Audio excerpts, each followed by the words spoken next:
নিশ্চয় আল্লাহ পাক রব্বুল আলামিন শিরিক গুনাহ maaf করবেন না। যে সমস্ত বান্দাগণ আল্লাহর সাথে শিরিক করবে, আল্লাহ পাক রব্বুল আলামিনের সাথে অন্য কাউকে ডাকবে, আল্লাহর সাথে শিরিক করার কারণে আল্লাহ পাক রব্বুল আলামিন ওই সমস্ত বান্দাদেরকে maaf করবেন না। শিরিক ব্যতীত অন্য যে সমস্ত গুনাহ রয়েছে, ওই সমস্ত গুনাহ আল্লাহ চাইলে maaf করতে পারেন, কিন্তু শিরিক গুনাহ আল্লাহ পাক রব্বুল আলামিন কখনো maaf করবেন না। ইহুদিরা আল্লাহর সাথে শিরিক করে, এজন্য ইহুদিদেরকে আল্লাহ পাক রব্বুল আলামিন maaf করবেন না। মুশরিকগণ আল্লাহর সাথে শিরিক করে, আল্লাহর সাথে শিরিক করার কারণে আল্লাহ পাক রব্বুল আলামিন মুশরিকদেরকেও maaf করবেন না। আল্লাহ পাক রব্বুল আলামিন খ্রিস্টানদেরকেও maaf করবেন না, কারণ খ্রিস্টান আল্লাহর সাথে শিরিক সাব্যস্ত করে। ইহুদি খ্রিস্টান মূর্তি পূজারী বৌদ্ধ ইসলাম ধর্মদের অনুসারী মুসলমান ব্যতীত আরো যে সমস্ত ভ্রান্ত ধর্ম রয়েছে, ওই সমস্ত লোকেরা আল্লাহর সাথে শরীক সাব্যস্ত করে। আল্লাহর সাথে শরীক সাব্যস্ত করার কারণে আল্লাহ পাক রব্বুল আলামিন তাদেরকে maaf করবেন না। আল্লাহ পাক রব্বুল আলামিন শিরিক ব্যতীত আরো যে সমস্ত গুনাহ রয়েছে, ওই গুনাহ আল্লাহ maaf করবেন, কিন্তু শিরিক গুনাহ আল্লাহ পাক রব্বুল আলামিন maaf করবেন না। আল্লাহর নবী হাদিসের মধ্যে বলেন, قال رسول الله صلى الله عليه وسلم الصلوات الخمس والجمعة إلى الجمعة ورمضان إلى رمضان مكفرات ما بينهن إذا اجتنب الكبائر। আল্লাহর নবী বলেন, 5 ওয়াক্ত নামাজ এর মধ্যবর্তী সময়, 2 জুমার নামাজের মধ্যবর্তী সময়, 2 রমজানের মধ্যবর্তী সময় যে সমস্ত গুনাহ হয়ে থাকে, আল্লাহ পাক রব্বুল আলামিন বান্দার ওই সমস্ত গুনাহ খাতাগুলি maaf করে দেন। আলহামদুলিল্লাহিল্লাযী আমারনা বিল কিতাল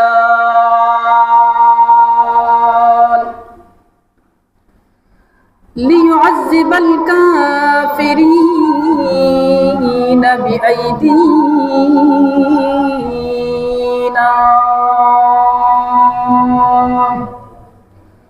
ওয়া ইউখজিয়াহুম ওয়া ইয়ানসুরানা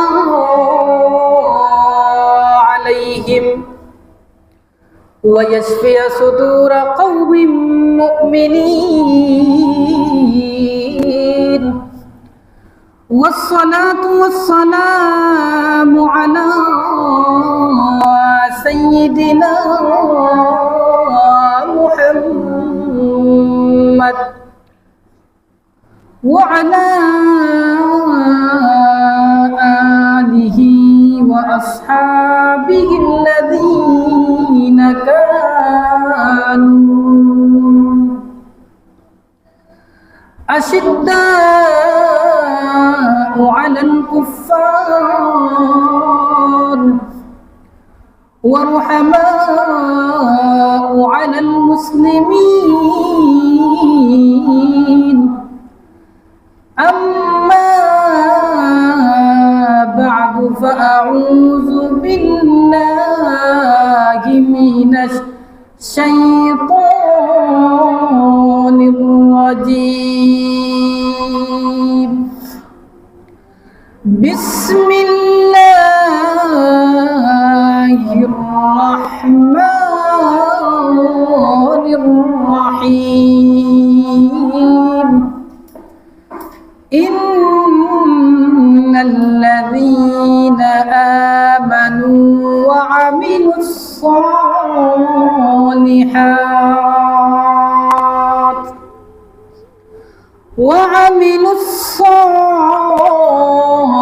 الصالحات كانت لهم جنات الفردوس نزلا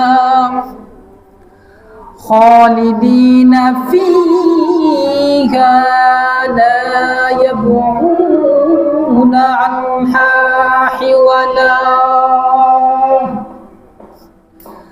بارك الله لي ولكم في القرآن العظيم ونفعني وإياكم بما فيه من الآيات والذكر الحكيم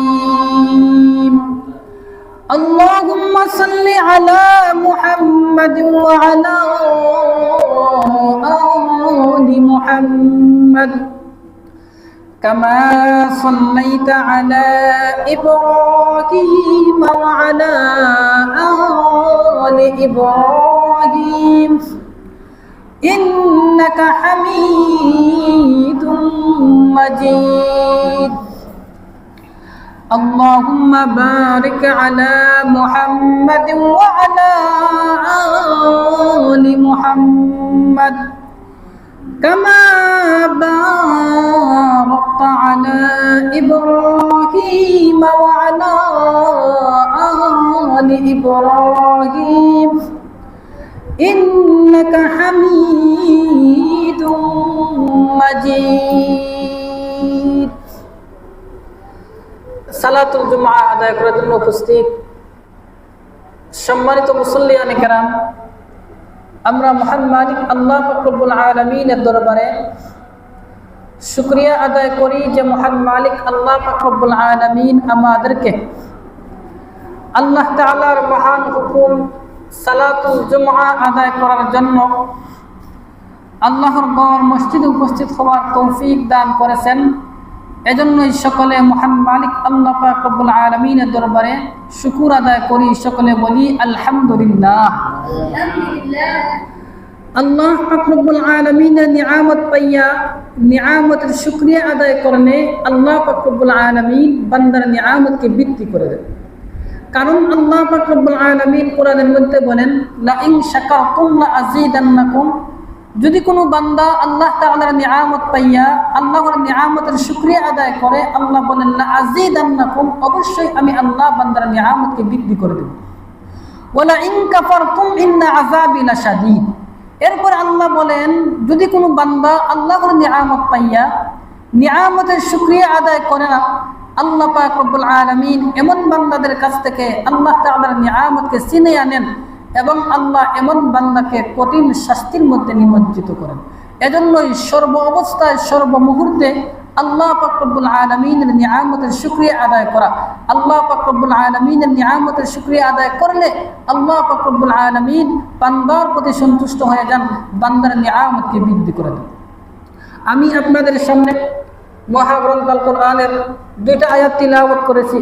আল্লাহ যদি তৌফিক দান করেন আলোচ্য আয়াতের আলোকে কিছু কথা বলবো ইনশাআল্লাহ তাআলা। আমি যে আয়াত তিলাওয়াত করেছি, আয়াতের মধ্যে আল্লাহ পাক রব্বুল আলামিন বলেন ইন্নাল্লাযীনা আমানু ওয়া আমিলুস সালিহাত, নিশ্চয় যে সমস্ত ব্যক্তিগণ ঈমান আনবে এরপরে নেক আমল করবে, কানাত লাহুম জান্নাতুল ফিরদাউসি নুজুলা, আল্লাহ পাক রব্বুল আলামিন তাদের জন্য সর্বোচ্চ জান্নাত জান্নাতুল ফিরদাউস প্রস্তুত করে রেখেছে। দুই শর্ত পালন করতে পারলে আল্লাহ সর্বোচ্চ জান্নাত জান্নাতুল ফিরদাউস প্রদান করবেন। এক নম্বর শর্ত হলো সচ্চা এবং পাক্কা ঈমানদার হওয়া, দুই নম্বর শর্ত হলো নেক আমল করা। প্রশ্ন থাকে ঈমান কাহাকে বলে? মৌলিকভাবে ৬টা বিষয়ের প্রতি বিশ্বাস স্থাপন করার নাম ঈমান। এক নম্বর হলো আমান্না বিল্লাহ, আমরা আল্লাহর প্রতি বিশ্বাস স্থাপন করব। আল্লাহ পাক রব্বুল আলামিনের পরিচয় কি? আল্লাহ পাক রব্বুল আলামিনের পরিচয় দিতে গিয়ে আল্লাহ কোরআনের ছোট্ট একটি সূরার মধ্যে বলেন কুল, হে নবী আপনি বলুন হুয়াল্লাহু আহাদ, আল্লাহ হলেন একজন। আল্লাহ পাক হলেন একজন, আল্লাহর সাথে কোনো শরীক নাই। যে সমস্ত ব্যক্তিরা আল্লাহর সাথে শরীক সাব্যস্ত করবে, এক আল্লাহর সাথে অন্য কোনো মাহবুদকে ডাকবে, ওই সমস্ত ব্যক্তিদেরকে শরীয়তের পরিভাষায় মুশরিক বলা হয়। আর মুশরিক ব্যক্তি কখনো জান্নাতের মধ্যে প্রবেশ করবে না। আল্লাহ পাক রব্বুল আলামিন কোরআনের মধ্যে বলেন ইন্নাল্লাহা লা ইয়াগফিরু আন ইউশরাকা বিহি ওয়া ইয়াগফিরু মা দুনা যালিকা লিমান ইয়াশা। আল্লাহ পাক রব্বুল আলামিন বলেন নিশ্চয় আল্লাহ পাক রব্বুল আলামিন শিরিক গুনাহ মাফ করবেন না। যে সমস্ত বান্দাগণ আল্লাহর সাথে শিরিক করবে, আল্লাহ পাক রব্বুল আলামিনের সাথে অন্য কাউকে ডাকবে, আল্লাহর সাথে শিরিক করার কারণে আল্লাহ পাক রব্বুল আলামিন ওই সমস্ত বান্দাদেরকে মাফ করবেন না। শিরিক ব্যতীত অন্য যে সমস্ত গুনাহ রয়েছে ওই সমস্ত গুনাহ আল্লাহ চাইলে মাফ করতে পারেন, কিন্তু শিরিক গুনাহ আল্লাহ পাক রব্বুল আলামিন কখনো মাফ করবেন না। ইহুদিরা আল্লাহর সাথে শিরিক করে, এজন্য ইহুদিদেরকে আল্লাহ পাক রব্বুল আলামিন maaf করবেন না। মুশরিকগণ আল্লাহর সাথে শিরিক করে, আল্লাহর সাথে শিরিক করার কারণে আল্লাহ পাক রব্বুল আলামিন মুশরিকদেরকেও maaf করবেন না। আল্লাহ পাক রব্বুল আলামিন খ্রিস্টানদেরকেও maaf করবেন না, কারণ খ্রিস্টান আল্লাহর সাথে শিরিক সাব্যস্ত করে। ইহুদি খ্রিস্টান মূর্তি পূজারী বৌদ্ধ ইসলাম ধর্মদের অনুসারী মুসলমান ব্যতীত আরো যে সমস্ত ভ্রান্ত ধর্ম রয়েছে ওই সমস্ত লোকেরা আল্লাহর সাথে শরীক সাব্যস্ত করে। আল্লাহর সাথে শরীক সাব্যস্ত করার কারণে আল্লাহ পাক রব্বুল আলামিন তাদেরকে maaf করবেন না। আল্লাহ পাক রব্বুল আলামিন শিরিক ব্যতীত আরো যে সমস্ত গুনাহ রয়েছে ওই গুনাহ আল্লাহ maaf করবেন, কিন্তু শিরিক গুনাহ আল্লাহ পাক রব্বুল আলামিন maaf করবেন না। এজন্য আমরা যারা মুমিন মুসলমান রয়েছে আল্লাহ পাক রব্বুল আলামিন চাইলে আমাদের গুনাহ maaf করতে পারেন, আল্লাহর ইখতিয়ার। কিন্তু কোন মুমিন মুসলমান যদি আল্লাহর সাথে শিরিক করে, এই শিরিক আল্লাহ পাক রব্বুল আলামিন কখনো maaf করবেন না। এজন্যই আল্লাহ বলতেছেন, কুল হে নবী আপনি বলুন, হুয়াল্লাহু আহাদ, আল্লাহ হলেন একজন, আল্লাহর সাথে কোনো শরীক নাই। আল্লাহ পাক রব্বুল আলামিন এককভাবে গোটা বিশ্বরাজত্ব পরিচালনা করেন। আসমান জমিন পাহাড় পর্বত কুল কায়নাত আল্লাহ পাক রব্বুল আলামিন এককভাবে সৃষ্টি করেছেন। এই দুনিয়ার মধ্যে আল্লাহ পাক রব্বুল আলামিন সূর্য উদিত করেন, আল্লাহ পাক রব্বুল আলামিন মেঘ বর্ষণ করেন, বৃষ্টি বর্ষণ করেন। আল্লাহ পাক রব্বুল আলামিন যা কিছু ফয়সালা করেন এককভাবে করেন, আল্লাহর সাথে কোনো অংশীদার সাব্যস্ত করা যাবে না। আল্লাহ হলেন একজন। তাহলে আল্লাহর প্রথম পরিচয় হলো কুল হুয়াল্লাহু আহাদ, আল্লাহ হলেন একজন। এরপরে আল্লাহ বলেন আল্লাহুস সামাদ, আল্লাহ হলেন অমুখাপেক্ষী। দুনিয়ার মধ্যে যত রাজা বাদশা রয়েছে, দুনিয়ার মধ্যে যত ব্যক্তি রয়েছে, সমস্ত ব্যক্তিগণ সমস্ত রাজা বাদশাগণ দুনিয়ার কাজকর্ম করার ক্ষেত্রে নিজের কাজকর্ম করার ক্ষেত্রে অন্যের মুখাপেক্ষী হয়, নিজের কাজ অনেক সময় করতে পারে না। কিন্তু আল্লাহ পাক রব্বুল আলামিন হলেন অমুখাপেক্ষী। আল্লাহ যখন যা ইচ্ছা তাই করতে পারেন। আল্লাহ পাক রব্বুল আলামিন কোনো কাজ করার ক্ষেত্রে বান্দার মুখাপেক্ষী হন না, বরং আল্লাহ পাক রব্বুল আলামিন কুন ফায়াকুন বলেন, তৎক্ষণাৎ ওই কাজ সংঘটিত হয়ে যায়। এজন্যই আল্লাহ হলেন অমুখাপেক্ষী। আল্লাহ দুনিয়ার কারো মুখাপেক্ষী নন, আল্লাহ যখন যা ইচ্ছা তাই করতে পারেন। এরপর আল্লাহ পাক রব্বুল আলামিন বলেন লাম ইয়ালিদ ওয়া লাম ইউলাদ, আল্লাহ পাক রব্বুল আলামিন কারো কাছ থেকে জন্ম নেন নাই, আল্লাহর কাছে অন্য কেউ জন্মগ্রহণ করেন নাই। আল্লাহ পাক রব্বুল আলামিন একক, ওয়া লাম ইয়াকুল লাহু কুফুয়ান আহাদ। এরপর আল্লাহ বলেন আল্লাহর সমকক্ষ কেউ নাই। দুনিয়ার মধ্যে কত রাজা বাদশা রয়েছে, দুনিয়ার মধ্যে কত সম্পদশালী লোক রয়েছে, কেউ আল্লাহর সমকক্ষ হতে পারবে না। যে সমস্ত ব্যক্তিগণ আল্লাহর সমকক্ষ সাব্যস্ত করেছে, যে সমস্ত ব্যক্তিগণ মনে করেছে সে হলো রব, আল্লাহ পাক রব্বুল আলামিন ওই সমস্ত ব্যক্তিদেরকে দুনিয়ার মধ্যে ধ্বংস করে দিয়েছিলেন। আল্লাহ পাক রব্বুল আলামিন দুনিয়ার মধ্যে অনেক জালিম শাসককে ধ্বংস করেছিলেন। যেই জালিম শাসকগুলোর মধ্যে একদম জালিম শাসক ছিল ফেরাউন। ফেরাউন নিজেকে খোদা দাবি করেছিল, নিজেকে খোদা দাবি করার কারণে আল্লাহ পাক রব্বুল আলামিন ফেরাউনকে ধ্বংস করেছিলেন। ফেরাউনের জামানার মধ্যে আল্লাহ পাক রব্বুল আলামিন সাইয়্যিদুনা মূসা আলাইহিস সালামকে প্রেরণ করেছিলেন। আল্লাহ কোরআনের মধ্যে বলেন ইযহাব ইলা ফিরআউনা ইন্নাহু তাগা, তুমি ফেরাউনের কাছে যাও, নিশ্চয় ফেরাউন সীমা লঙ্ঘন করেছে। ফাকুল হাল লাকা ইলা আন তাযাক্কা ওয়া আহদিয়াকা ইলা রাব্বিকা ফাতাখশা, মূসা আলাইহিস সালাম ফেরাউনকে বলেছিলেন তোমার কি আগ্রহ আছে ইলা আন তাযাক্কা, নিজেকে পরিশুদ্ধ করার, ওয়া আহদিয়াকা ইলা রাব্বিকা ফাতাখশা, তোমার যদি আগ্রহ থাকে নিজেকে শুধরানোর, আমি রবের দিকে তোমাদেরকে পথ প্রদর্শন করতেছি, রবের দিকে তোমাকে পথ প্রদর্শন করতেছি। এরপরে ফেরাউন জবাব দিয়েছিল ফাকালা আনা রাব্বুকুমুল আ'লা, ফেরাউন জবাব দিয়েছিল আমি আবার কোন রবের প্রতি বিশ্বাস স্থাপন করব, আমি তো হলাম সবচেয়ে বড় রব। ফেরাউন নিজেকে খোদা দাবি করেছিল। আল্লাহ পাক রব্বুল আলামিন ফেরাউনকে ধ্বংস করেছিলেন। আল্লাহ পাক রব্বুল আলামিন ফিরাউনকে নীল নদের মধ্যে নিক্ষিপ্ত করে ধ্বংস করেছিলেন। আল্লাহ বলেন ফাআখাযাহুল্লাহু নাকালাল আখিরাতি ওয়াল উলা। আল্লাহ পাক রব্বুল আলামিন ফিরাউনকে দুনিয়ার মধ্যে নীল নদের মধ্যে নিক্ষিপ্ত করে ধ্বংস করেছিলেন।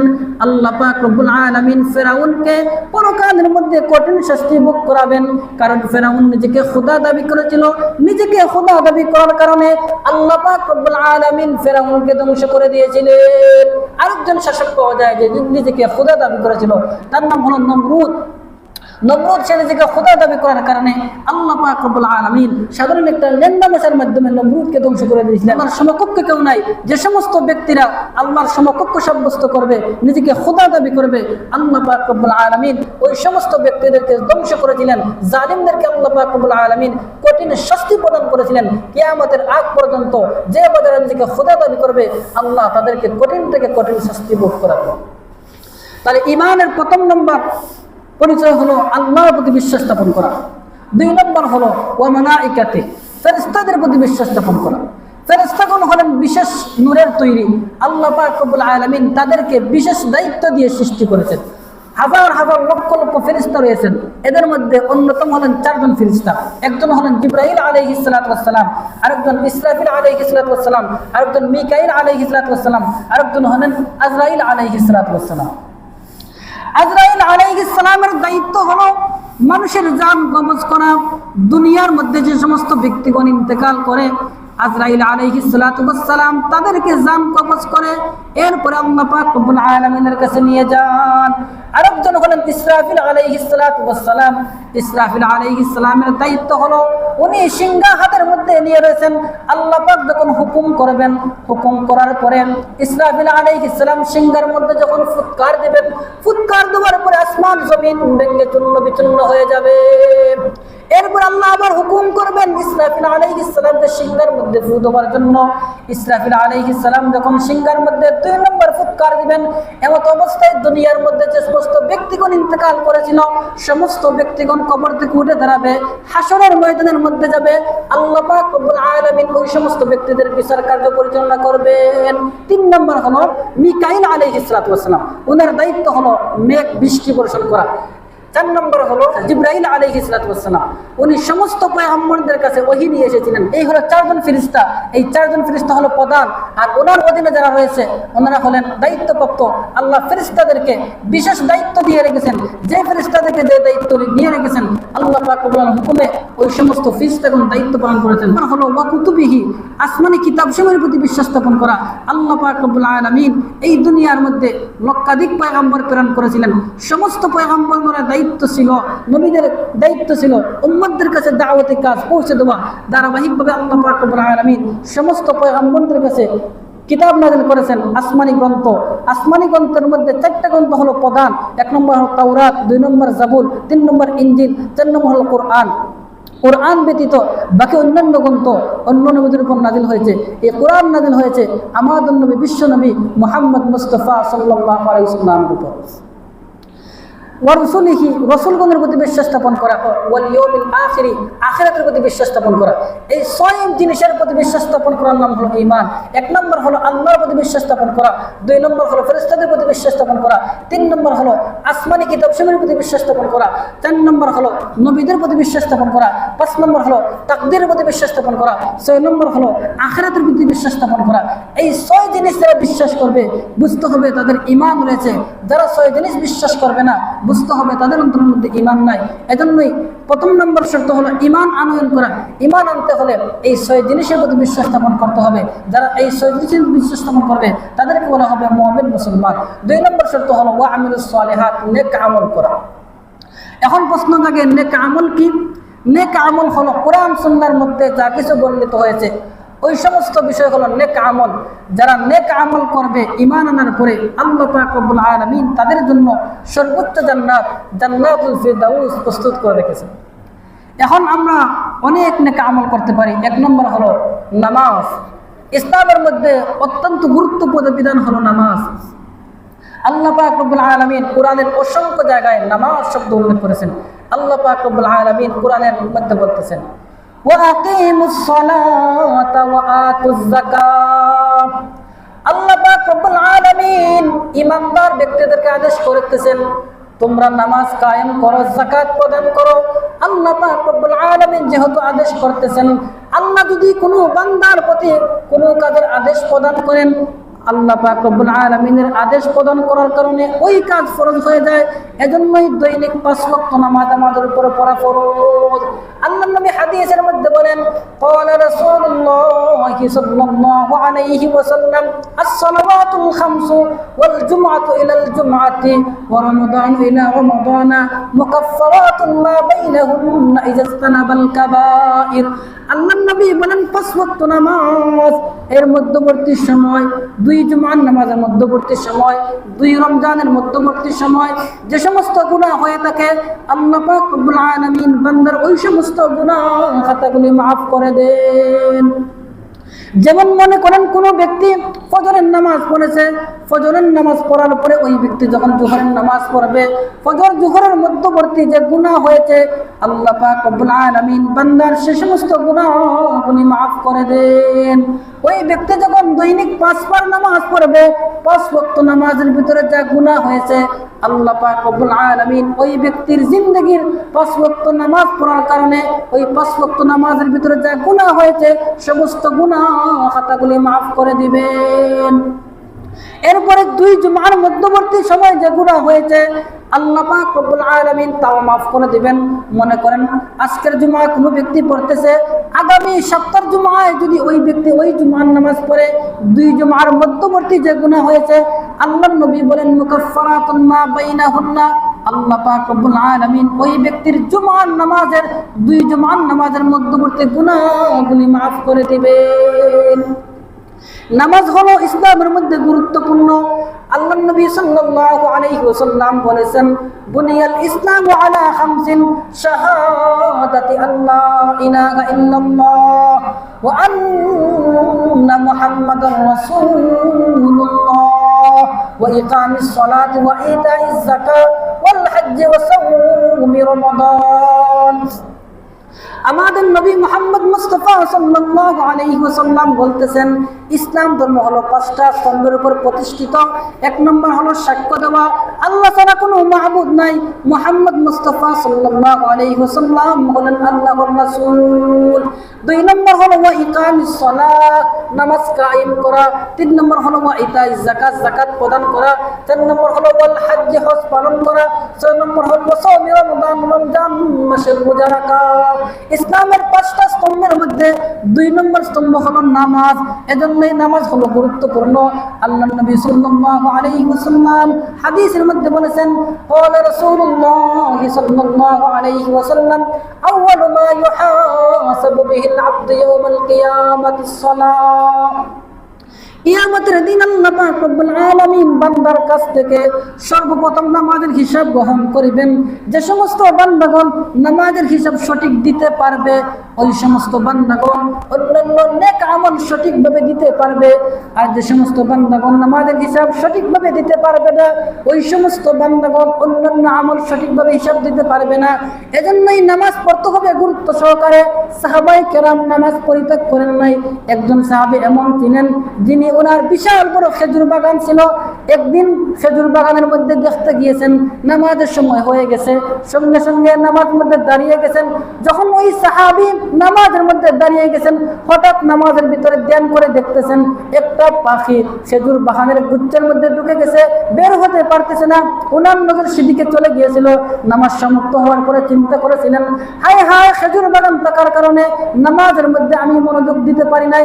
এজন্য এই নামাজ পড়ার পরে উনি আল্লাহর নবীর কাছে গেলেন। যাওয়ার পরে বললেন যে খেজুর বাগান থাকার কারণে আমার নামাজের মধ্যে মনোযোগ ছিল না, কাজেই আমি আমার খেজুর বাগান আল্লাহর রাস্তার মধ্যে সদকা করে দিতেছি। সমস্ত সাহাবায়ে কেরাম নামাজের গুরুত্ব অনেক ছিল। আলী রাদিয়াল্লাহু তাআলা আনহুর পায়ের মধ্যে তীর গেঁথেছে। সাহাবায়ে কেরাম কষ্ট করে তীর বের করতে পারতেছেন না। যখনই তীরের মধ্যে হাত দিতেছেন, আলী রাদিয়াল্লাহু তাআলা আনহু চিৎকার দিয়ে কান্না করতেছেন। নামাজের সময় হয়ে গেল। আলী রাদিয়াল্লাহু তাআলা আনহু নামাজের মধ্যে দাঁড়িয়ে গেলেন। সাহাবায়ে কেরাম তীর টেনে বের করলেন। আলী রাদিয়াল্লাহু তাআলা আনহু চিৎকার দিলেন না। যখন নামাজ সমাপ্ত হয়ে গেল, সাহাবায়ে কেরাম জিজ্ঞাসা করলেন, আমরা আপনার তীর বের করেছি, আপনি কি কষ্ট পান নাই? আলী রাদিয়াল্লাহু তাআলা আনহু বলেন, আমি তো নামাজের মধ্যে ছিলাম, নামাজের মধ্যে মনোযোগ থাকার কারণে আমি সেদিকে লক্ষ্য করি নাই। সাহাবায়ে কেরামের পূর্ণ মনোযোগ ছিল নামাজের মধ্যে, গুরুত্ব সহকারে যত্ন সহকারে নামাজ পড়ার কারণে আল্লাহ পাক রব্বুল আলামিন সাহাবায়ে কেরামদেরকে দুনিয়ার মধ্যে অনেক সম্মানিত করেছেন। এজন্য ইসলামের মধ্যে অনেক গুরুত্বপূর্ণ বিধান হলো নামাজ। আল্লাহ পাক রব্বুল আলামিন সফল মুমিনের 7টা বৈশিষ্ট্য আলোচনা করেছেন। আল্লাহ বলেন সূরা মুমিনুনের মধ্যে, قد أفلح المؤمنون الذين هم في صلاتهم خاشعون। আল্লাহ পাক রব্বুল আলামিন বলেন অবশ্যই মুমিনগণ সফলকাম মুমিনের প্রথম নম্বর বৈশিষ্ট্য হলো আল্লাযীনা হুম ফি সালাতিহিম খাশিউন। প্রথম নম্বর বৈশিষ্ট্য হলো যারা নামাজের মধ্যে বিনয়ী, যারা বিনয়ের সাথে খুজুর সহিত নামাজ আদায় করবে। আল্লাহ পাক রব্বুল আলামিন বলতেছেন তারা হলো সফলকাম মুমিনের অন্তর্ভুক্ত। আল্লাহ পাক রব্বুল আলামিন নামাজ সংক্রান্ত অনেক আয়াতের মধ্যে বলতেছেন যে তোমরা নামাজ আদায় করো, যাকাত প্রদান করো। নামাজ হলো ইসলামের মধ্যে গুরুত্বপূর্ণ বিধান। যে সমস্ত ব্যক্তিগণ নামাজ পড়বে, ওই সমস্ত ব্যক্তিগণ নামাজ পড়ার কারণে তার অন্যান্য আমলের হিসাব আল্লাহ তাআলার কাছে সঠিকভাবে দিতে পারবে। আর যে সমস্ত ব্যক্তিগণ নামাজ পড়বে না, নামাজ পরিত্যাগ করবে, অন্যান্য আমলের হিসাব আল্লাহ পাক রব্বুল আলামিনের কাছে সঠিকভাবে দিতে পারবে না। তাহলে এক নম্বর নেক আমল হলো নামাজ কায়েম করা। 2 নম্বর নেক আমল আমরা করব, আমরা কোরআন তিলাওয়াত করব। আল্লাহ পাক রব্বুল আলামিন এই কোরআন নাযিল করেছেন আমাদের নবী বিশ্ব নবী মুহাম্মদ মুস্তাফা সাল্লাল্লাহু আলাইহি ওয়াসাল্লামের উপর। এই কোরআনের মধ্যে রয়েছে গোটা বিশ্বের মধ্যে উম্মত মুসলিমা অন্যান্য বিধর্মীদের জন্য মুক্তির ব্যবস্থা। আল্লাহ পাক রব্বুল আলামিন কোরআনের শুরুতেই মধ্যে বলেছেন আলিফ লাম মিম যালিকাল কিতাবু লা রাইবা ফীহি হুদান লিল মুত্তাকিন।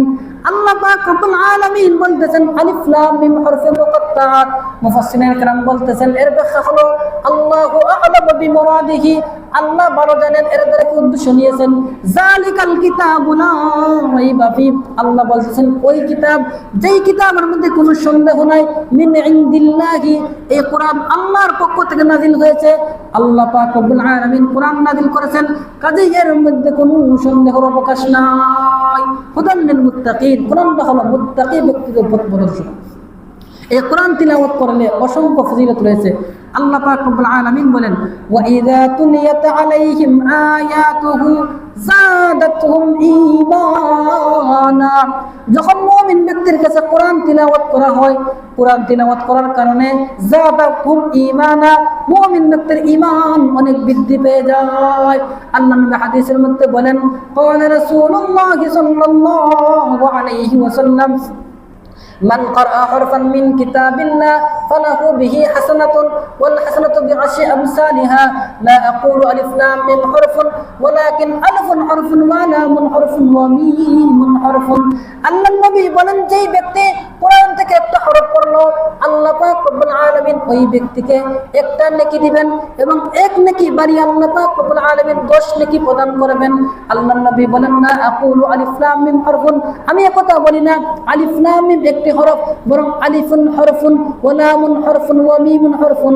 আলিফ হলো একটি হরফ, লাম হলো একটি হরফ, মিম হলো একটি হরফ। কোন ব্যক্তি যদি কোরআনে কারীম থেকে একটা হরফ পড়ে, আল্লাহ পাক রব্বুল আলামিন ওই ব্যক্তিকে 10টা নেকি প্রদান করিবেন। এখন ওই ব্যক্তি যতই কোরআন তিলাওয়াত করবে, আল্লাহ পাক রব্বুল আলামিন এমন ব্যক্তিকে 10 নেকি করে ততই সওয়াব প্রদান করিবেন। এজন্য কোরআন তিলাওয়াত করা, কারণ আল্লাহ পাক রব্বুল আলামিন এই কোরআন নাযিল করেছেন আমাদের নবী মুহাম্মদ মুস্তাফা সাল্লাল্লাহু আলাইহি ওয়াসাল্লাম। এই কোরআনটা হলো গোটা বিশ্ববাসীর জন্য মুক্তির ব্যবস্থা। এই কোরআন শরীফ আল্লাহ পাক রব্বুল আলামিন নাযিল করেছেন সমাজের মধ্যে বাস্তবায়ন করার জন্য, আর তিলাওয়াত করলেও এর মধ্যে অনেক সওয়াব রয়েছে। আল্লাহ নবী বলেন আকরাউল কুরআনা ফাইন্নাহু ইয়াতি ইয়াউমাল কিয়ামাতি শাফিআন লিআসহাবি। আল্লাহ নবী বলেন তোমরা কোরআন তিলাওয়াত করো, কারণ এই কোরআন কিয়ামতের দিন তার তিলাওয়াতকারীকে সুপারিশ করে জান্নাতের মধ্যে নিয়ে যাবে। এই কিয়ামতের ময়দান অনেক ভয়ঙ্কর হয়ে যাবে। কিয়ামতের ময়দানের মধ্যে প্রত্যেকটা মানুষের মাথার উপরে সূর্য থাকবে, কেউ কাউকে চিনবেন না। আল্লাহ পাক রব্বুল আলামিন বলেন ইয়াউমা ইয়াফিরুল মারউ মিন আখিহি ওয়া উম্মিহি ওয়া আবি ওয়া সাহিবাতিহি ওয়া বানি। সেদিন প্রত্যেকটা মানুষ তার ভাই থেকে পলায়ন করবে, তার মা থেকে পলায়ন করবে, তার বাবা থেকে পলায়ন করবে, তার সঙ্গী থেকে পলায়ন করবে। কিয়ামতের ময়দান কেউ কাউকে চিনবে না, প্রত্যেকটা মানুষ ইয়া নফসি বলবে। এমন কঠিন পরিস্থিতির মধ্যে দুনিয়ার মধ্যে আমরা যদি কোরআন তিলাওয়াত করে থাকি, আল্লাহর নবী বলেন আকরাউল কুরআন ফাইন্নাহু ইয়াতি ইয়াউমাল কিয়ামাতি শাফিআন লিআসহাবি। দুনিয়ার মধ্যে আমরা যদি কোরআন তিলাওয়াত করে থাকি, কোরআন তিলাওয়াত করার কারণে কিয়ামতের দিন আল্লাহ পাক রব্বুল আলামিন ওই কোরআনের মাধ্যমে আমাদেরকে সুপারিশ কবুল করবেন এবং আল্লাহ পাক রব্বুল আলামিন আমাদেরকে মুক্তি দিয়ে দিবেন। এজন্য আমরা কোরআন তিলাওয়াত করব, প্রতিদিন রুটিন করে কোরআন তিলাওয়াত করব। কারণ কোরআন তিলাওয়াত করতে পারলে কিয়ামতের কঠিন ময়দানের মধ্যে এই কোরআন আমাদেরকে সুপারিশ করে জান্নাতের মধ্যে নিয়ে যাবে। এই কোরআন সম্পর্কে আল্লাহ নবী বলেন যে খায়রুকুম মান তাআল্লামাল কুরআন ওয়া আল্লামা। সর্বোত্তম ওই ব্যক্তি যে কোরআন মাজিদ তিলাওয়াত করে এবং অন্যকে শিক্ষা দেয়। তাহলে কোরআন শরীফ তিলাওয়াত করনেওয়ালা এবং শিক্ষা দেনেওয়ালা ব্যক্তি হলো দুনিয়ার মধ্যে সর্বোত্তম ব্যক্তি। নবী করিম সাল্লাল্লাহু আলাইহি ওয়াসাল্লাম হাদিসের মধ্যে বলতেছেন, এই কোরআন যেভাবে আমরা তিলাওয়াত করব, আমাদের ছোট্ট ছোট্ট ছেলে মেয়েদেরকে কোরআন শরীফ শিক্ষা দিব। কারণ এই দুনিয়ার মধ্যে আমরা একদিন থাকবো না, চলে যাব। যখন মৃত্যুবরণ করব, আমাদের ছেলে সন্তান যখন কোরআন তিলাওয়াত করে ইসালা সওয়াব করবে, তখন আমরা কবরের মধ্যে থেকেও আমরা সওয়াব পেতে থাকবো। কারণ হাদিসের মধ্যে এসেছে, যখন প্রত্যেকটা মানুষ মারা যায়, মারা যাওয়ার পরে তিনটা নেক আমল বাকি থাকে, বাকি সমস্ত আমল বন্ধ হয়ে যায়। এক নম্বর হলো সদকাতুন জারিয়া, সদকায়ে জারিয়া কোনো কাজ যদি করে যেতে পারে, আল্লাহ পাক রব্বুল আলামিন এমন ব্যক্তির কবরের মধ্যে সওয়াব পৌঁছে দেবেন। দুই নম্বর হলো ইলমিন ইউনতাফা বিহি, এমন ইলম যে ইলমের মাধ্যমে দুনিয়ার কোনো মানুষ উপকার লাভ করেছে, এই ইলম অন্য মানুষ উপকার লাভ করার কারণে ইলমের সব ব্যক্তির কবরের মধ্যে যাবে। তিন নম্বর হলো ওয়ালাদুন সালিহিন ইয়াদউহু লা, এমন নেক সন্তান যেই নেক সন্তান দুনিয়ার মধ্যে রেখে দেওয়ার কারণে ব্যক্তি মৃত্যুবরণ করবে। এই নেক সন্তান যখন ব্যক্তির জন্য কোরআন তিলাওয়াত করে দোয়া করবে, ভালো ভালো কাজ করবে, আল্লাহ পাক রব্বুল আলামিন এই নেক সন্তানের বদৌলতে ওই মৃত ব্যক্তির কবরের মধ্যে সওয়াব জারি থাকবে। তাহলে সম্মানিত মুসল্লিয়ানে কেরাম, এই যে নেক আমল করব, এক নম্বর নেক আমল আমরা করব নামাজ পড়ব। দুই নম্বর নেক আমল হলো আমরা কোরআন তিলাওয়াত করব। তিন নম্বর নেক আমল হলো আমরা বেশি বেশি করে জিকির করব। কারণ আল্লাহ পাক রব্বুল আলামিন কোরআনের মধ্যে বলতেছেন, ফাযকুরুনি আযকুরুকুম ওয়াশকুরুনি ওয়ালা তাকফুরুন। আল্লাহ পাক রব্বুল আলামিন বলেন, ফাযকুরুনি আযকুরুকুম, বান্দা আমাকে স্মরণ করো। আমাকে স্মরণ করতে পারলে আল্লাহ বলেন আযকুরুকুম, আমি আল্লাহ তোমাকে স্মরণ করব। আল্লাহ পাক রব্বুল আলামিন হলেন এমন কোন বান্দা যদি আল্লাহ পাক রব্বুল আলামিনকে ডাকে, আল্লাহ পাক রব্বুল আলামিনকে স্মরণ করে, আল্লাহ পাক রব্বুল আলামিন তৎক্ষণাৎ বান্দার ডাকে সাড়া দেন। দুনিয়ার মধ্যে আমরা যখন কোনো মুসিবতের মধ্যে পড়ি, মুসিবতের মধ্যে পড়ার পরে আল্লাহ পাক রব্বুল আলামিনকে যখন ডাকি, আল্লাহ পাক রব্বুল আলামিনকে যখন ডাকার মতো ডাকি, অবশ্যই আল্লাহ পাক রব্বুল আলামিন বান্দার ডাকে সাড়া দেন। আল্লাহ পাক রব্বুল আলামিন বান্দার ডাকে সাড়া দিয়ে বান্দার মুসিবত দূর করে দেন। এজন্যই দুনিয়ার মধ্যে যখনই কোনো মুসিবতের মধ্যে পড়ব, দুনিয়ার কারো কাছে নাচে নীরবে আল্লাহ তাআলার কাছে চাইব, আল্লাহ তাআলাকে জিকির করব। আল্লাহ তাআলার কাছে যদি চাওয়ার মতো চাইতে পারি, অবশ্যই আল্লাহ পাক রব্বুল আলামিন বান্দার মুসিবত দূর করে দিবেন। 4 নম্বর নেক আমল করব, তাওবা এবং ইস্তিগফার করব। দুনিয়ার মধ্যে আমরা জীবনযাপন করতেছি, জীবনযাপন করার ক্ষেত্রে ইচ্ছায় অনিচ্ছায় গুনাহ হয়ে যায়। গুনাহ যুক্ত অবস্থায় কবরের মধ্যে গেলে কবর হবে জাহান্নামের গর্ত। এজন্য আল্লাহ পাক রব্বুল আলামিন বিশেষভাবে আমাদের জন্য তাওবার ব্যবস্থা করে রেখেছেন। কোনো বান্দা যদি আল্লাহ তাআলার কাছে তাওবা করে, খাঁটি তাওবা, আল্লাহ পাক রব্বুল আলামিন এমন বান্দার জিন্দেগীর সমস্ত গুনাহ খাতাগুলো মাফ করে দিবেন। আল্লাহ নবী হাদিসের মধ্যে বলেন, ক্বালা রাসূলুল্লাহি সাল্লাল্লাহু আলাইহি ওয়াসাল্লাম, আত-তাইবু মিনাজ যামবি কামান লা যামবা লা। আল্লাহ নবী বলেন, গুনাহ থেকে তওবা করে ব্যক্তি এমন যেমন ওই ব্যক্তির জিন্দেগীর মধ্যে কোনো গুনাহ নাই। কোনো ব্যক্তি যদি খাঁটি তওবা আল্লাহ পাক রব্বুল আলামিনের কাছে করতে পারে, আল্লাহ পাক রব্বুল আলামিন যদি বান্দার খাঁটি তওবা কবুল করেন, এমন ব্যক্তি এমন হয়ে যায় যেমন তার আমলনামার মধ্যে কোনো গুনাহ নাই। আল্লাহ পাক রব্বুল আলামিন কোরআনের মধ্যে বলতেছেন, ইয়া আইয়ুহাল্লাযীনা আমানু তুবু ইলাল্লাহি তাওবাতান নাসুহা। আল্লাহ পাক রব্বুল আলামিন বলেন, হে ঈমানদারগণ, তোমরা আল্লাহ পাক রব্বুল আলামিনের কাছে তাওবা করো। আল্লাহর কাছে কেমন তাওবা করতে হবে? আল্লাহ বলতেছেন তাওবাতান নাসুহা, খাঁটি তাওবা। আল্লাহর কাছে যদি খাঁটি তাওবা করতে পারি, অবশ্যই আল্লাহ পাক রব্বুল আলামিন আমাদের জিন্দেগির तमाम গুনাহ খাতাগুলি maaf করে দিবেন। খাঁটি তওবার জন্য 4টা শর্ত ইমাম নববী রাহমাতুল্লাহি আলাইহি রিয়াজুস সালিহিন করতেছেন যে খাঁটি তওবার জন্য 4টা শর্ত। 1 নম্বর হলো যা গুনাহ করেছি ওই সমস্ত গুনাহের উপর অনুতপ্ত লজ্জিত হতে হবে। 2 নম্বর হলো এই গুনাহ ছেড়ে দিতে হবে। 3 নম্বর হলো ভবিষ্যতে গুনাহ করবে না এমন সংকল্পবদ্ধ হতে হবে। 4 নম্বর হলো বান্দার হক, যদি বান্দার হক নষ্ট করে থাকি বান্দার হক বান্দার কাছে ফিরিয়ে দিতে হবে। এই 4 শর্ত পূরণ করে যদি আমরা তওবা করতে পারি অবশ্যই আল্লাহ পাক রব্বুল আলামিন আমাদেরকে মাফ করে দিবেন। আল্লাহ পাক যদি আমাদেরকে মাফ করে দিতে পারেন অবশ্যই আল্লাহ পাক রব্বুল আলামিন এমনভাবে মাফ করে দিবেন যেমন আমাদের জিন্দেগির মধ্যে কোনো গুনাহ থাকবে না। সম্মানিত মুসলিয়ান কেরাম, আলোচনা করতেছিলাম যে 2 শর্ত পালন করতে পারলে আল্লাহ সর্বোচ্চ জান্নাতুল ফিরদাউস প্রদান করবেন। 1 নম্বর শর্ত হলো সচ্চা এবং পাক্কা ঈমানদার। 2 নম্বর শর্ত হলো নেক আমল। সচ্চা এবং পাক্কা ঈমানদার কিভাবে হবে? মৌলিক 6টা বিষয়ে বিশ্বাস স্থাপন করলে সচ্চা এবং পাক্কা ঈমানদার হতে পারবো। 1 নম্বর হলো আল্লাহর প্রতি বিশ্বাস স্থাপন করা। 2 নম্বর হলো ফেরেশতাদের প্রতি বিশ্বাস স্থাপন করা। 3 নম্বর হলো আসমানি কিতাবের প্রতি বিশ্বাস স্থাপন করা। 4 নম্বর হলো তাকদীরের প্রতি বিশ্বাস স্থাপন করা। 4 নম্বর হলো নবী রাসূলগণের প্রতি বিশ্বাস স্থাপন করা। 5 নম্বর 6 নম্বর হলো আখিরাতের প্রতি বিশ্বাস স্থাপন করা। এই 6 বিষয়ে যারা বিশ্বাস করবে তাদেরকে ঈমানদার বলা হবে, তাদেরকে বলা হবে ঈমানদার ব্যক্তি। 2 নম্বর হলো নেক আমল। নেক আমল হলো কোরআন এবং হাদিসের মধ্যে যা বর্ণিত হয়েছে, আদেশ করা হয়েছে, এই আদেশ হলো নেক আমল। 1 নম্বর নেক আমল বলা হয়েছে 5 ওয়াক্ত নামাজ পড়া। 2 নম্বর নেক আমল বলা হয়েছে কোরআন তিলাওয়াত করা। 3 নম্বর নেক আমল বলা হয়েছে বেশি বেশি করে আল্লাহ পাক রব্বুল আলামিনের জিকির করা, তাসবিহ করা। 4 নম্বর নেক আমল বলা হয়েছে তওবা ইস্তিগফার করা। 5 নম্বর যেটা বলবো সেটা হলো তাকওয়ার জিন্দেগি অনুসরণ করা। আল্লাহ পাক রব্বুল আলামিনকে ভয় করে সর্বাবস্থায় চলা। কোন মুমিন বান্দা যদি আল্লাহকে ভয় করে চলতে পারে আল্লাহ পাক রব্বুল আলামিনকে ভয় করার কারণে আল্লাহ পাক রব্বুল আলামিন এমন মুমিন বান্দাকে গুনাহ থেকে বেঁচে থাকার তৌফিক দান করবেন। তাকওয়া মানে হলো আল্লাহকে ভয় করে দুনিয়ার সমস্ত গুনাহর কাজ, দুনিয়ার সমস্ত পাপাচার থেকে বেঁচে থাকা। আল্লাহ পাক রব্বুল আলামিন তাকওয়া সম্পর্কে কোরআনের মধ্যে অসংখ্য জায়গার মধ্যে বলেছেন। আল্লাহ কোরআনের মধ্যে বলেন ইয়া আইয়ুহাল্লাযীনা আমানু তাকুল্লাহ ওয়া কুলু কাওলান সাদীদা ইউসলিহ লাকুম আ'মালাকুম ওয়া ইয়াগফির লাকুম যুনুবাকুম। আল্লাহকে ভয় করো, সত্য কথা বলো। 2 কাজ করতে পারলে ইউসলিহ লাকুম আ'মালাকুম, আল্লাহ 2টা পুরস্কার দিবেন। 1 নম্বর হলো আল্লাহ আমল সম্পূর্ণ করে দিবেন। 2 নম্বর হলো ওয়া ইয়াগফির লাকুম যুনুবাকুম, আল্লাহ আমাদের জিন্দেগির সমস্ত গুনাহ খাতাগুলো maaf করে দিবেন। তাহলে আজকের যে মহা আলোচনা করা হলো আল্লাহ পাক আমাদের সকলকে সচ্চা এবং পাক্কা ঈমানদার হওয়ার তৌফিক দান করেন। 2 নম্বর হলো সমস্ত নেক আমল করার তৌফিক দান করেন। 3 নম্বর হলো সমস্ত বদতিনি গুনার কাজ ছেড়ে দেওয়ার তৌফিক দান করেন। সকলে বলি আমিন। ওয়া আখিরু দাওয়ানা আনিল হামদুলিল্লাহি রাব্বিল আলামিন।